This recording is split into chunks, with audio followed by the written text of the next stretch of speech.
Dead Space released on the 14th of October 2008 for the PlayStation 3 and Xbox 360. Developed by Visceral Games and published by EA, Dead Space was a breath of fresh air into the damaged, and to be honest, mostly forgotten about survival horror genre at this time. If it didn't have RE or SH in the title, it didn't seem to make a splash. But then, out of nowhere, EA, of all publishers, announces a move completely out of left field, changing the survival horror landscape forever. Dead Space connected both with critics and the public, selling approximately 2 million copies and scoring a Metacritic of 88. Now just for context, the only other survival horror scoring higher than this across the entire 7th generation of consoles is Dead Space 2, which came in 1 point higher. Now my history with this title is a bit strange. My favourite genre of media is science fiction.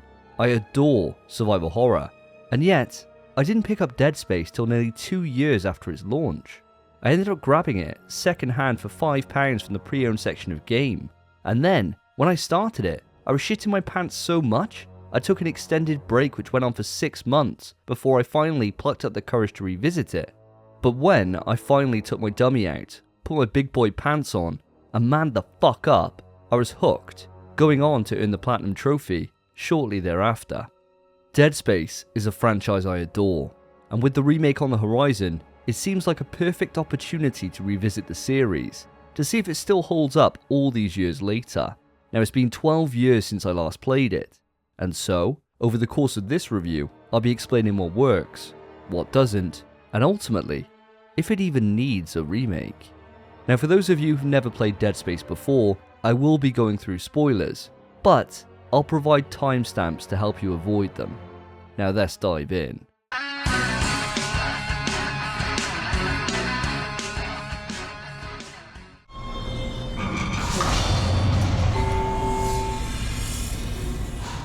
The year is 2508. In the quest for resources to sustain a growing population, man looked out to the stars for answers, and in the great abyss of space, we found salvation. The CEC, an Earth-based megacorporation, created a vessel capable of planet cracking, a large-scale mining operation to extract the materials we need from other planets and return them to Earth. The ship that pulled us back from the brink of extinction was the USG Ishimura, the first planet cracker. It's completed 34 successful missions and symbolizes humanity's will to survive no matter the odds. But the odds have become stacked against them. While mining Aegis 7, the USG Ishimura sends a distress signal, and the USG Kellion is sent to investigate. Our story begins with the crew of the Kellion, which is made up of Senior Security Officer Zach Hammond, Technologist Kendra Daniels, and Engineer Isaac Clarke. Now after a dodgy landing, they arrive at the Ishimura and soon realise that things are much worse than they ever anticipated. The crew of the Ishimura are missing, and in their place are the stuff of nightmares. Necromorphs, formed from the corpses of the dead, they soon overwhelm the crew of the Kellion, forcing Daniels, Hammond and Isaac to flee. In a moment of safety, they vow to find out what caused this disaster and how to survive. Dead Space sees us play as Isaac Clarke. As an engineer, he is perfectly suited to fixing the damage across the Ishimura to try and delay the impending threats which are approaching from all sides. Generally, each chapter begins with a video conversation with either Daniels or Hammond, instructing Isaac on which part of the ship is malfunctioning, and it's your job to go and fix it. From the life support to an asteroid defense system, it turns out the Ishimura is a goddamn write-off. You travel from one part of the ship to the other, collect or move a few pieces to repair it, and then go on to the next. By the time I got to the midpoint, I'd become fully expectant that no matter what the objective is, it's always way worse than it sounds on paper. Oh, we need to switch on the communications? No problem, I'll get right on it. Oh, Isaac, looks like you need 3 separate cards scattered across the ship to open the door to get to it.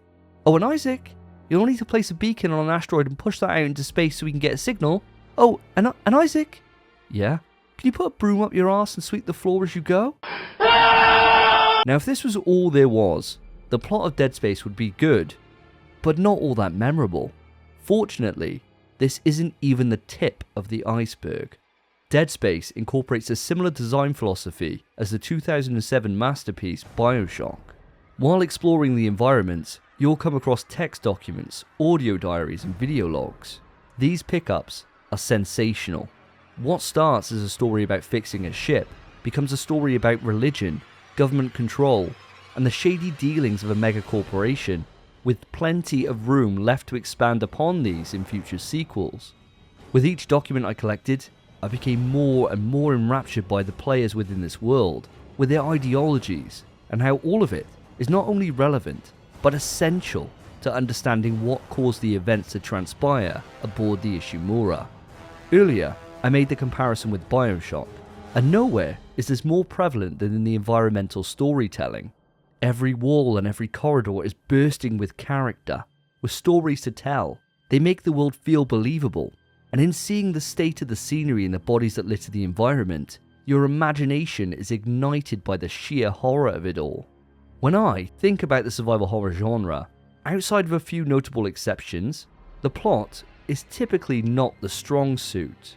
They do enough to carry the game from one set piece to another, but don't rely on providing a strong narrative experience that you'd expect from other genres in gaming. Here, in Dead Space, is an exception to that rule.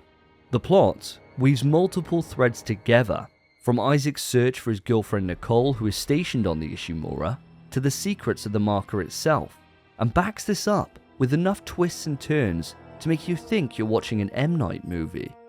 One of the good ones anyway.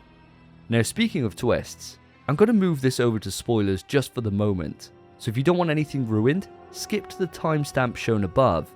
Now I'll give you a few moments to make a quick escape.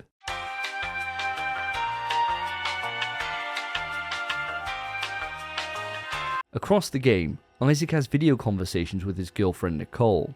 She constantly bangs on about making us whole, and as much as he'd want to fill that hole, it was setting off major warning signs for me as I played through for the first time. When I got to the finale of the game and realised Nicole had been dead the entire time, it was a real gut punch. The realisation that the marker is having a tangible effect on Isaac's psyche, that he's a few hours away from giving a wall a Glasgow kiss, is a frightening prospect. Speaking of frightening, fuck that jump scare right at the end. You've escaped the nightmare, it's over, and then in a moment of silence, Nicole just pipes up.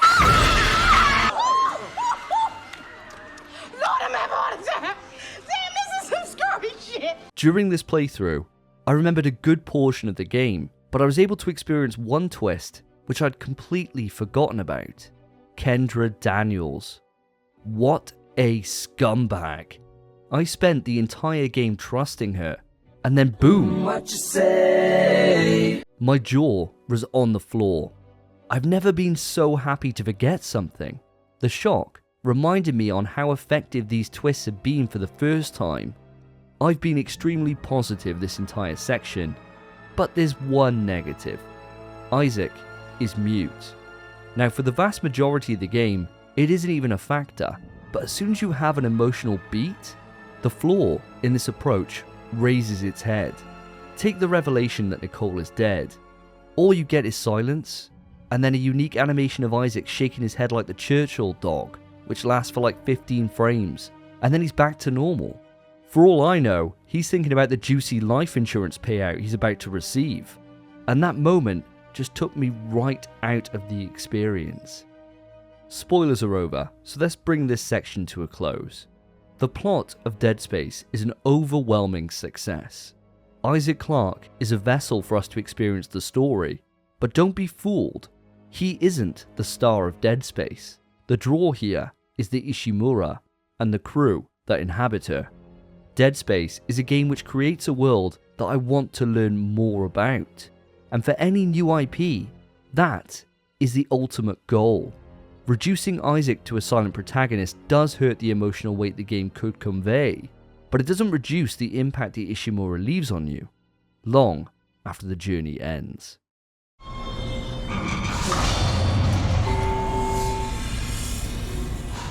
Take a sprinkle of classic sci-fi horror, add a dash of System Shock, a shot of classic survival horror, and top it off with RE4.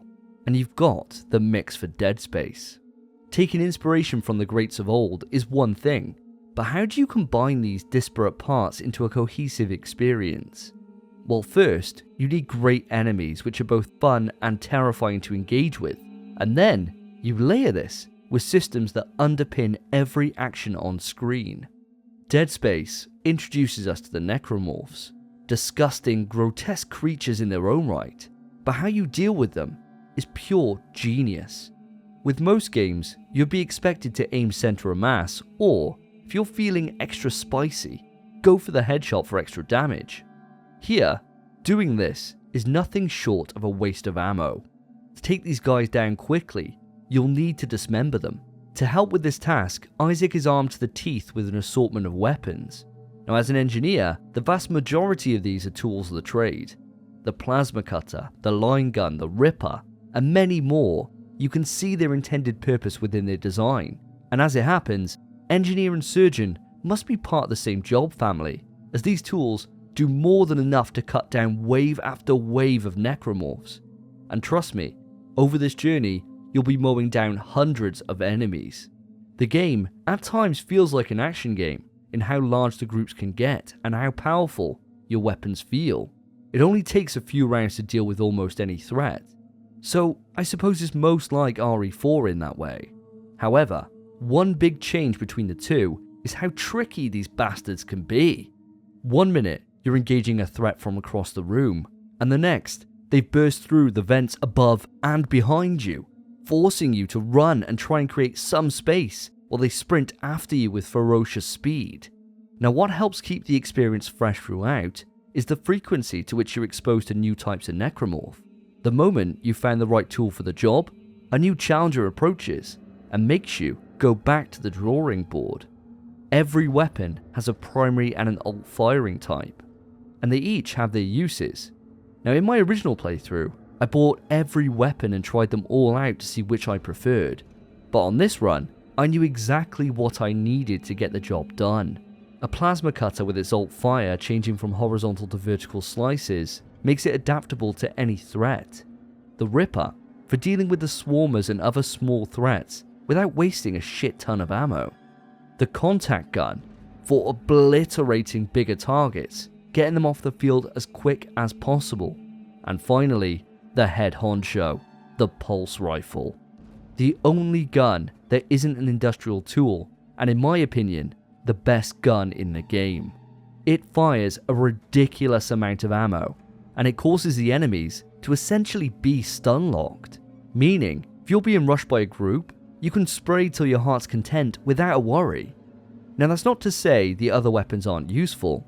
The line gun in particular has an incredible alternate fire, which allows you to take out multiple threats as you reposition, and with its massive hitbox on its primary attack, you can destroy multiple limbs in one hit. I suppose it all comes down to personal preference, but my combo took me through impossible when I played it all those years ago, and I'm not one to throw away a winning strategy. Speaking of strategy, the Stomp. Early into the experience, you'll encounter infectors, ray-like creatures that turn any corpse into an enhanced necromorph. From the moment you meet these, vents and dead bodies become a terrifying concept. Scooby-Dooby-Doo, where are you? We have some work to do now. After getting caught out time and time again in my original playthrough, it became ingrained in me to take matters into my own hands to reduce the risk further down the road. At the end of the day, you can't infect that which is already destroyed. Weapons and feet are two pieces of the puzzle to deal with the necros, but they aren't everything. The game gives you two additional tools, stasis and kinesis. Stasis throws out a ball of energy which slows anything it touches. Late in the game, super fast necros called twitchers appear, and without stasis to hand, you're asking to get bodied. It gives you the choice to slow down bigger threats and deal with the fodder before circling back for the killing blow. Kinesis, on the other hand, gives me everything I ever wanted in real life: telekinesis. With it, you can move objects in the environment, pick up exploding canisters, and even rip off enemy claws to throw at a new target. Both of these abilities are used in the combat and in the puzzles. In my mind, puzzles are a key component to survival horror, and here in Dead Space, they do appear, but they aren't as integral to the experience as I would like, only really being used to fix components around the Ishimura in comically easy fashion. The reason for their lack of complexity is down to pacing. Dead Space is a masterful example of how you keep the action coming, but keep the tension at record heights. Vents are everywhere in the game. You know a necro is going to pop out of one of them, but as it's procedural, it's anyone's guess, and that keeps you on your toes. Now, when I play survival horror, I typically take a breather when the action dies down, take a quick chug of water and recompose myself before cracking on with the horror at hand. But in Dead Space, I must have spat out my drink at least twice a play session. Relaxation is not on the cards here, and when you combine this with an in-game inventory which operates in real time and a waypoint system to guide you onto the next objective, eliminating the need to check the map, you barrel forwards from one threat to the next. When you think about classic Resident Evil, it's essentially a Metroidvania in how you need to locate items to get past objectives, and with new items, it opens opportunity to explore, relying on backtracking and decision-based item conservation, and in these decisions is where the tension comes into play. Dead Space doesn't do this. It provides you with all the tools you need to get from one place to the next, and instead relies on jump scares and atmosphere to keep the horror set to maximum. Now, if this was all there was, no matter how enjoyable the experience, it would soon become dull. This is where Dead Space turns to its space setting. At various points on your adventure, you'll enter zero-G areas or sections without an atmosphere, and each of these provide their own challenges. Without an atmosphere, you're managing your air supply, and when the timer hits 0, it's game over. And when you factor in that sound doesn't travel in a vacuum, it becomes eerie as hell. All you can hear is the muted sound of your gun and Isaac's gasp for breath, and you know it's effective when even a couple of fodder enemies can cause paranoia. The zero-G areas aren't just an excuse to sit in awe at the visuals on screen, they provide opportunities for a tweak to the gameplay. The lack of gravity opens itself up to traversal puzzles, and with how intuitive it is to control, it never feels cumbersome. So at this point, we've covered the enemies, combat, and general pacing, but there's one final piece to this puzzle which ties it all together: the in-game economy. Killing enemies gives you rewards, be that ammunition, health kits, or credits. Now you may be thinking, I've seen this system before. And you're right, it's very reminiscent of that. The difference is, here, it's all about the sale of resources to buy upgrades.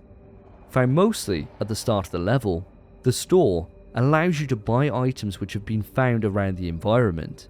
Now these schematics cover everything from suit upgrades to health kits, ammo, and even new weapons. Isaac has a limited inventory. Enemies drop a shit ton of resources, and that inventory will soon fill up. It means you'll never have to worry about a lack of ammo or health kits, and as the store allows you to move items from your inventory to storage, you can always run back and grab something from the stash if it gets a bit hectic. But if you want to upgrade your equipment or buy a new suit, this is where the choice comes in. Nodes are found across the environment in limited quantities, but most of the time you'll be buying these for 10,000 credits at the store. These nodes are used to increase your weapon damage, reduce reload speed, and upgrade every element of Isaac's suit. The difference between a base weapon and its fully upgraded counterpart are worlds apart, and so the race to upgrade to stay one step ahead of the ever-increasing threat begins.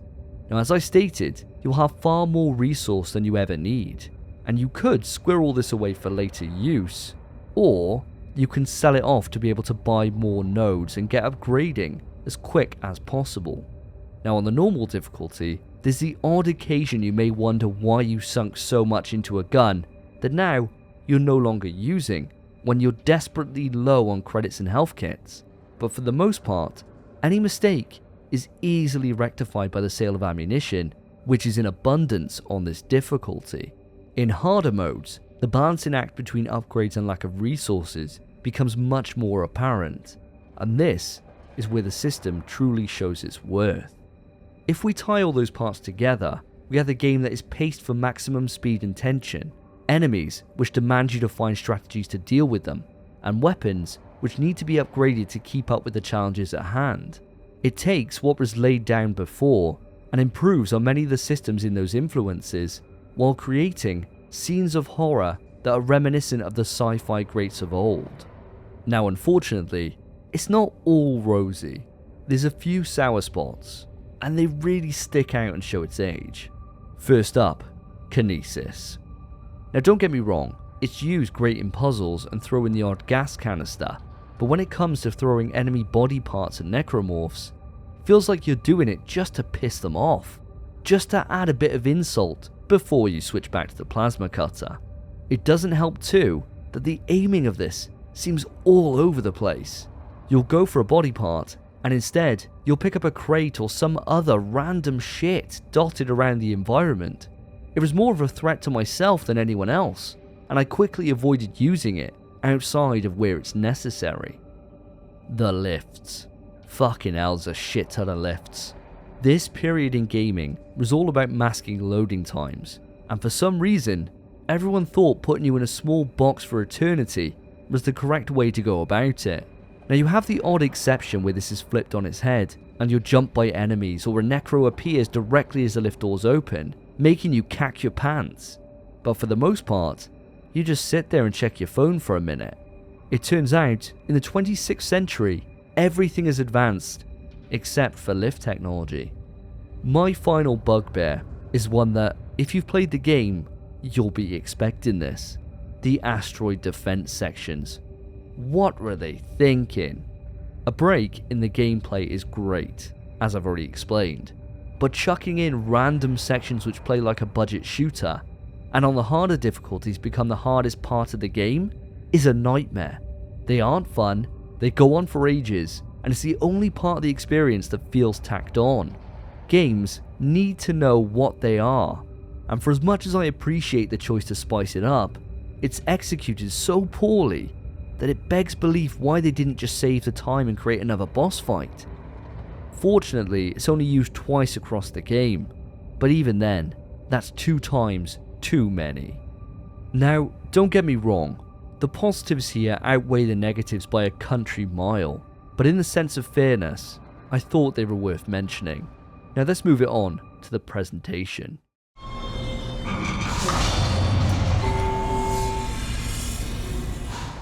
I'm not overstating this when I say Dead Space is the master of presentation.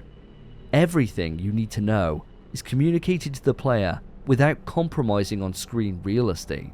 Modern video gaming is a mess of HUDs, button prompts, and icons.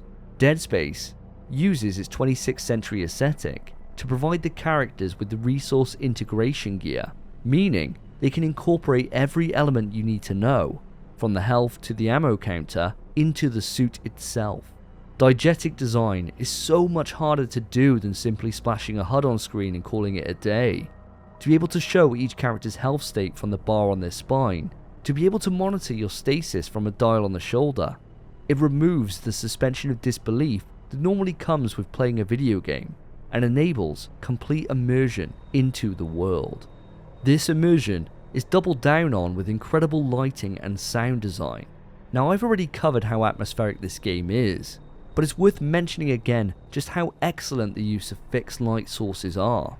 Generally, an area is lit from a few static light sources, be that billboards, lights behind fans, and bar lights, with the rest of it left to your weapon and suit. While walking down blood-soaked corridors, lights will flicker and turn off. And when you add this onto the amazing sound design which shows the weight of Isaac's steps, the screeches of the necromorphs, and the silence of space, you can't help but be completely absorbed into the experience. Performance-wise, it's a knockout too. Every character puts in a great showing, and as these conversations are done via video logs, it means the quality in mocap can be shown off without having to pull you into a full-on cutscene. It's impeccable. Musically, Dead Space reminds me so much of the wonder and dread that movies like Alien and Event Horizon elicit. When it needs to, it's slow and building, relying on synth and strings, and then ramps to blood-pumping pace, incorporating scratching strings and thumping bass when the action demands it. Jason Graves poured his heart and soul into the soundtrack, and it truly delivers. Now, it goes without saying here, the most iconic track from this game is this. Twinkle, twinkle, little star, how I wonder what you are. First shown to us in its initial trailers, there's something frightening about kids' songs. I don't know what it is, but whenever horror goes to this place, it never fails to scare the living piss out of me. Am I scared of kids? No, just of kids' songs apparently. My son is about to start school this year, and I'm already faced with the possibility that I might not be able to last an entire Christmas concert without stomping on some kid out of pure primal fear. Now, when it came time to revisit Dead Space, I wanted to recapture my experience as close as possible to my original playthrough. So, I played and captured the gameplay from the PlayStation 3. Performance-wise, the game runs at 720p at 30 FPS. It didn't take long to adjust the resolution, and to be honest, it looked great throughout. The frame rate, though, was another matter. As soon as you get a host of enemies on screen, and you pull out a pulse rifle, the frame rate drops substantially, leading to crazy amounts of lag. It only happened a couple of times across the game, but when it did, it pulled me right out of the experience. Now, I'm not a PC Chad, and I don't own an Xbox, so if you have those options, they will be the best way to play the game in modern times. But as it's not available on PS4 or PS5 right now, and that's where I enjoy playing my games, I'm sticking with my trusty old PS3, even if these days it sounds like it's about to go into orbit. Buckle up, buckaroos!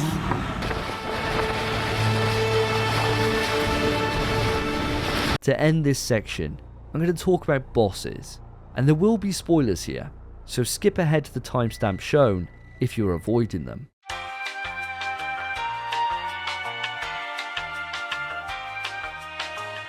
Across the game, you'll encounter a host of mini-bosses which are there to introduce new enemy types. But there's 3 actual bosses. The Hunter. Did you like the Regenerator in RE4? Yeah? Good. He's back. And he's a dickhead. Now, I mean that in the best kind of way. He's a pain in the arse to deal with, specially designed by Dr. Mercer to waste your ammo. You encounter him in Chapter 5, and then later in Chapter 10. Now, on the first encounter, he's there to up the anxiety, to put a fire under your arse as you move around the chapter, culminating in a combat encounter where you have to deal with a horde of necromorphs before freezing him in a cryopod. Next, in Chapter 10, it's the same dance, but this time you have harder enemies, a greater mix of them, and you need to burn him to finally put him down. For me, the Hunter is the evolution of the Regenerator in RE4. It's not an original idea, but using him as a force you can't kill, while combating several other threats, means you need to utilize stasis efficiently, and as the pressure is on, mistakes will be made. It's one of the only times I had to go into the menu in the middle of combat, which made me feel incredibly vulnerable. These 2 encounters with the Hunter were simply incredible. The other 2 bosses in the Hive Mind and the Leviathan are full of scale, but lacking in substance. The Leviathan is set in 0 gravity, and that gives you the ability to move around the environment to deal with him, but I just strafed a bit and it was all over. And the Hive Mind is even more basic. He telegraphs attacks so clearly, you can just move left or right continuously and fire into his yellow pustules, and that's it. These 2 encounters reminded me that I was playing a video game. They felt unfulfilling, unchallenging, and overall, bland. So in summary, for those that are keeping this spoiler free, it's a mixed bag when it comes to the bosses. There isn't many, and those that appear are either fantastically designed to keep you on your toes, or so unchallenging they fail to create any sense of struggle for our hero.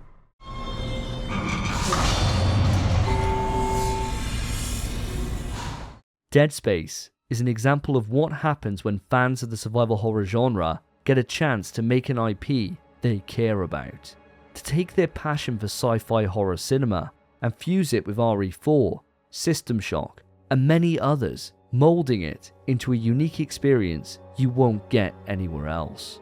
The world, characters and ideologies presented to us are incredibly deep, and they leave themselves open for further mining in the franchise that was to come. The gameplay, while dated in several areas, especially the quest design, holds up very well, and when you combine this with a presentation that is so well thought out, it's still held up as a masterclass 14 years later. It goes without saying, Dead Space doesn't need a remake. Anyone at any point could go back to this game and come away incredibly happy with what they've experienced.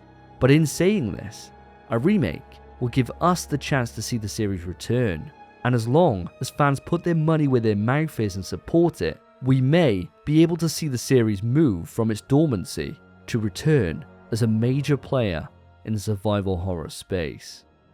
And that's it for this review. If you've enjoyed it, put a like on it and subscribe for more Dead Space content. If you've played Dead Space, I'd love to hear from you. I try to respond to everyone on my channel, so let me know your thoughts on the game and we can discuss it. Up next, I'll be moving through the rest of the Dead Space series with Dead Space Extraction. I look forward to seeing you back here soon. Now, if you still want more from me, consider checking out my podcast In PS We Trust. It's a PlayStation podcast where me and my co-host discuss the latest news, rumours and hype for all things survival horror and PlayStation. I'll have links in the description. Thank you for watching. Take care of yourselves, take care of each other. See ya.